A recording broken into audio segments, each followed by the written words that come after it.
नरेंद्र मोदी की पत्नी कहाँ है अभी? महिला विरोधी कौन है? ये देश के तो बच्चे बच्चे जानता है ना जी। नरेंद्र मोदी जी पर लगातार ये सवाल है कि उन्होंने शादी के बाद पत्नी को छोड़ दिया। इससे बड़ा महिला विरोधी का प्रमाण क्या हो सकता है? अभी सत्ता बदलने की प्लानिंग जो बिहार से शुरू हुई है, अब इसके चलते वो जो है बिहार को टारगेट कर रहे हैं। नमस्कार, NBC 24 देख रहे हैं आप। मैं हूं आपके साथ अभिषेक। देखिए, प्रधानमंत्री नरेंद्र मोदी इन दिनों भारत देश के अनेक जगहों पर जा रहे हैं, चुनाव प्रचार कर रहे हैं और नीतीश सरकार पर निशाना साधते हुए नजर आ रहे हैं। ऐसे में नीतीश कुमार को लेकर कहीं ना कहीं लगातार बयान दे रहे हैं, कांग्रेस को लेकर लगातार बयान दे रहे हैं, तो वहीं नीतीश कुमार को दलित विरोधी, महिला विरोधी बताते हुए नजर आ रहे हैं। कल राजस्थान में नरेंद्र मोदी ने बयान दिया, जहां पर उन्होंने नीतीश कुमार को दलित विरोधी और महिला विरोधी बताया। हमारे साथ बात करने के लिए माले विधायक रामबल्ली सिंह यादव हैं, जुड़ेंगे, बात करेंगे। रामबल्ली जी, नीतीश कुमार को दलित विरोधी, महिला विरोधी राजस्थान पहुंच नरेंद्र मोदी बता रहे हैं, कैसे देखें? नरेंद्र मोदी की पत्नी कहाँ है अभी? महिला विरोधी कौन है? ये देश के तो बच्चे बच्चे जानता है ना जी। कोई आम आदमी नहीं ना है। नरेंद्र मोदी जी पर लगातार ये सवाल है कि उन्होंने शादी के बाद पत्नी को छोड़ दिया। इससे बड़ा महिला विरोधी का प्रमाण क्या हो सकता है? और इसलिए हम कह रहे हैं कि अभी हमारे 41 मजदूर उत्तराखंड में फंसे हुए हैं और ये मैच देख रहे थे, स्टेडियम का नाम बदल रहे थे और इसके बाद में मैच देख रहे थे।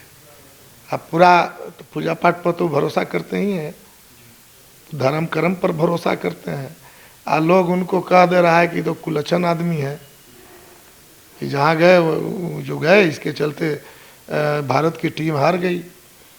सबसे पहली बात है कि ये मुस्कुराते हुए क्रिकेट मैच देखने गए थे, हमारे 41 मजदूर फंसे हुए हैं। अभी भी सूचना तो मिल रही है कि वो जिंदा है। हम कामना करते हैं कि वो सभी जीवित मजदूर उस सुरंग से बाहर आए, लेकिन मोदी जी ने उनके लिए क्या किया? वो बच रहे हैं, भाग भरोसे बच रहे हैं। तो हम कहना चाहते हैं कि मोदी जी, बिहार में चुनाव होने वाला है, नीतीश जी को आप बोल रहे हैं, आप नाम बदलते चल रहे हैं स्टेडियम का। अब लग रहा है कि इतने दूर में दुनिया है। अभी सत्ता बदलने की प्लानिंग जो बिहार से शुरू हुई है, अब इसके चलते वो जो है बिहार को टारगेट कर रहे हैं। अब पूरे लोग जानता है कि बिहार ने ही उनकी चुनौती को कबूल किया, और नहीं तो बुलडोजर चलाते हुए महाराष्ट्र से, मध्य प्रदेश से बिहार की ओर बढ़ चुके थे। अब बिहार ने उनका बुलडोजर उनके ही सीना पर चला करके बाहर कर दिया। कर्नाटक से वो बाहर हुए और अब 3 दिसंबर बड़ी करीब है। तो जब ढेबरी बूतने लगता है तब फफकता है ज़्यादा।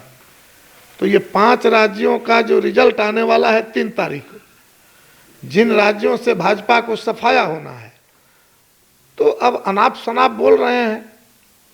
तो हम कह रहे हैं कि इनको कोई नोटिस बिहार में ले रहा है? अभी कोई नोटिस नहीं ले रहा है, यही तो मुझे कहना है। कांग्रेस पे भी निशाना साधते हुए नरेंद्र मोदी, रामबल्ली जी नजर आ रहे थे। ऐसे में नरेंद्र मोदी का यह साफ कहना था कि कांग्रेस हमेशा बोला करती थी, अब जिस तरीके से इंडिया गठबंधन बना है उसके बाद कांग्रेस नीतीश कुमार के साथ है, कांग्रेस साथ है तमाम इंडिया गठबंधन में जो लोग हैं उनके साथ। ऐसे में नीतीश कुमार के बयान को लेकर कोई बातें जो है कांग्रेस की तरफ से सामने निकल के नहीं आ रही है, कांग्रेस प्रतिक्रिया नहीं दे रही है। नहीं, अभी क्या प्रतिक्रिया देगी? अभी तो चुनाव है 5 राज्यों में, तो नीतीश कुमार जी बिहार में चुनाव हो नहीं रहा है। तो अभी तो उन 5 राज्यों पर फोकस है, तो अभी क्रिया प्रतिक्रिया का समय नहीं है, और इसलिए मोदी जी को ज़्यादा आंख पकाने की जरूरत नहीं है। मोदी जी, ये इंडिया गठबंधन है, बिहार में महागठबंधन से ये बातें शुरू हुई थी, और इंडिया गठबंधन में जितनी पार्टियां हैं, सारी पार्टियों के पास कई कई ऐसे नेता हैं जो प्रधानमंत्री बनने के योग्य हैं, कई कई ऐसा नेता है जो पूरे देश संभालने के काबिल है। ऐसे में इस पर हम लोग को ज़्यादा बात करने की क्या ज़रूरत है? ये भारतीय जनता पार्टी नहीं है कि वार्ड का भी चुनाव लड़ना होगा तो मोदी जी के नाम लेना जरूरी है। ये भारतीय जनता पार्टी नहीं है जो काउंसलर का चुनाव लड़ने के लिए मोदी की जरूरत होगी।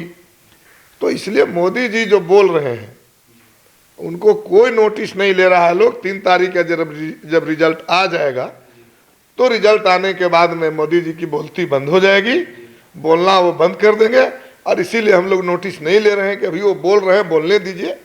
उनकी बोलती तो ऐसे ही बंद होना है 3 दिसंबर के बाद में, जब 5 राज्यों का रिजल्ट। रामबल्ली जी, जहां जहां जा रहे हैं चुनाव प्रचार में नरेंद्र मोदी जी, वहां वहां नीतीश कुमार का नाम ले रहे हैं। हर जगह नीतीश कुमार के बयानों को उछालते हुए नजर आ रहे हैं। विधानसभा बिहार में जिस तरीके से हुआ था, नीतीश कुमार के बयानों को याद दिला रहे हैं। ऐसे में जीतनराम मांझी पर नीतीश कुमार को कहीं ना कहीं कहते हुए नजर आ रहे हैं कि वो दलित विरोधी हैं। महिलाओं को लेकर जिस तरीके से विधानसभा में बयान दिया था नीतीश कुमार ने, उसको लेकर यह कहते हुए नजर आ रहे हैं महिला विरोधी। तो क्या है, डरे हुए हैं, बौखलाए हुए हैं क्या नरेंद्र मोदी जो इस तरीके से बयान दे रहे हैं? नहीं, बिहार का भूत ही तो उनको परेशान किए हुए है। बिहार सरकार जो अभी नई गठबंधन की सरकार है, यही भूत तो उनको परेशान किए हुए है। नहीं तो बाकी राज्यों में तो बुलडोजर चला चुके थे। इसलिए बार बार उनको बिहार सामने आ जा रहा है कि भाई ये बिहार मॉडल जो कर्नाटक अपना लिया, ये बिहार मॉडल जो 3 दिसंबर का रिजल्ट होने वाला है, अगर ये 5 राज्य अपना लिया तो हमारा तो तय हो गया जाना। चुनाव तो 24 में औपचारिकता रह जाएगी।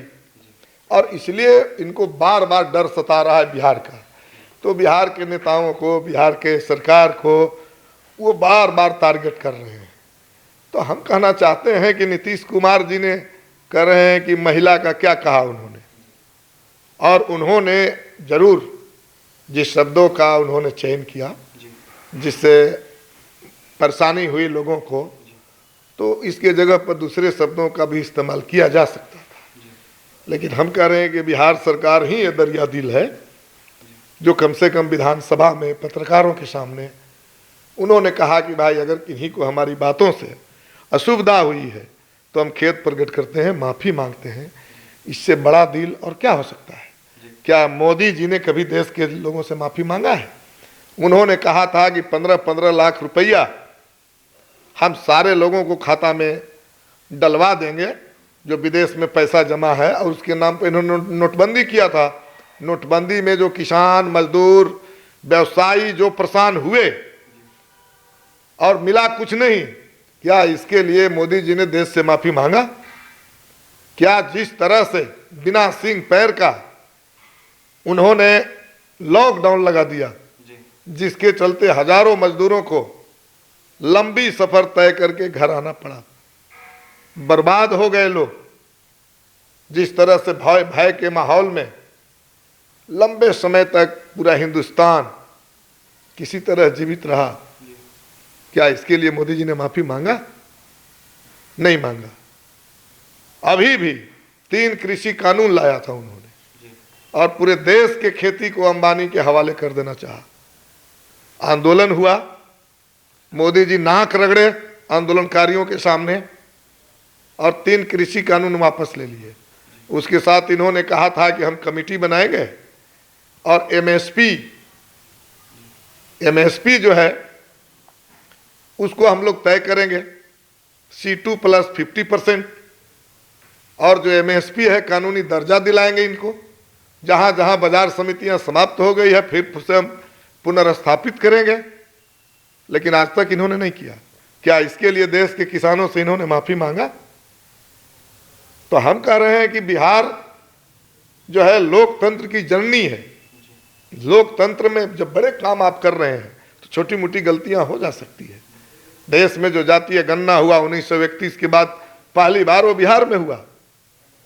पूरे लोगों के जीवन स्तर का अध्ययन इस बिहार ने किया। आरक्षण का दायरा बढ़ाया गया और ये इतना फास्ट हुआ कि तुरंत लागू हो गया। आपको मालूम है आज से ही अब आरक्षण लागू हो गया 75% पूरे बिहार के अंदर। इतनी बड़ी बहाली हुई, 1,72,000 का बहाली निकाला गया था शिक्षकों के लिए। 1,10,000 के आसपास लोग ज्वाइन किए, शेष बचे सीटों पर तुरंत बहाली निकाल दी गई। इसको कहते हैं देहात में चटमड़वा पटभतवान। तो इस तरह के जो चीजें हुई, क्या इसके लिए कभी मोदी जी ने माफी मांगा कि हमने 2 करोड़ लोगों को रोजगार देने की बात कहा था प्रतिवर्ष? और अंत में हमने मजाक उड़ाया, पकौड़ा बेचने को हमने रोजगार कह दिया, हमने ठेला पर जो है खोमचा लगाने वालों को रोजगार कह दिया। तो क्या इसके लिए मोदी जी ने कभी माफी मांगा? तो ये काम भी बिहार करता है, और बिहार में अगर कहीं चूक हो जाती है तो लोकतंत्र का सम्मान करते हुए हम माफी भी मांग लेते हैं। ये बिहार के पास ही क्वालिटी है। मोदी जी को बिहार पर सवाल उठाने का कोई मुंह नहीं है। मोदी जी बिहार पर सवाल नहीं उठा सकते हैं, और इसीलिए कह रहे हैं कि बिहार से जो ये कारवां चला है कर्नाटक होते हुए अभी 5 राज्यों की ओर, मोदी जी आपको ऐसे ही चुनाव नहीं लड़ना चाहिए, कुर्सी खाली कर देना चाहिए। 2024 में आपकी बेइज्जती होगी जब आप 0 पर आउट हो जाएंगे। आपकी 2024 में नरेंद्र मोदी बेइज्जती होगी जब आप सीट हार जाएंगे, ऐसे में आप जीतेंगे नहीं। बिहार अगर गलती करता है तो बिहार माफी भी मांगता है। ऐसे में बिहार के मुख्यमंत्री नीतीश कुमार ने अपनी गलती को स्वीकार करते हुए माफी भी मांगी थी। लेकिन नरेंद्र मोदी जिस तरीके से दावा करते हैं, उन्होंने आज तक माफी नहीं मांगी है। लॉकडाउन लगा के मजदूरों को कहीं ना कहीं मारने का उन्होंने काम किया। ऐसे में देखा जाए तो नरेंद्र मोदी रोजगार की दावा करते हैं, प्रत्येक वर्ष 2 करोड़ रोजगार देने की वादा करते हैं, लेकिन अभी तक 2 करोड़ रोजगार नहीं मिला, और तब भी नरेंद्र मोदी ने माफी नहीं मांगी। ऐसे में देखा जाए तो कई मजदूर उत्तराखंड में फंसे हुए हैं, और कहीं ना कहीं नरेंद्र मोदी खिलखिलाते हुए, हंसते हुए, मैच देखते हुए नजर आ रहे थे। ऐसे में पूरे तरीके से बीजेपी सरकार का, नरेंद्र मोदी का दावा फेल है। वो खुद महिला विरोधी हैं, तो वहीं क्या कुछ कह रहे थे रामबली सिंह यादव। नरेंद्र मोदी के बयानों को लेकर आपने सुना है। और भी तमाम खबरों के लिए NBC 24 के साथ बने रहे पटना से सहयोगी अमित के साथ अभिषेक की रिपोर्ट।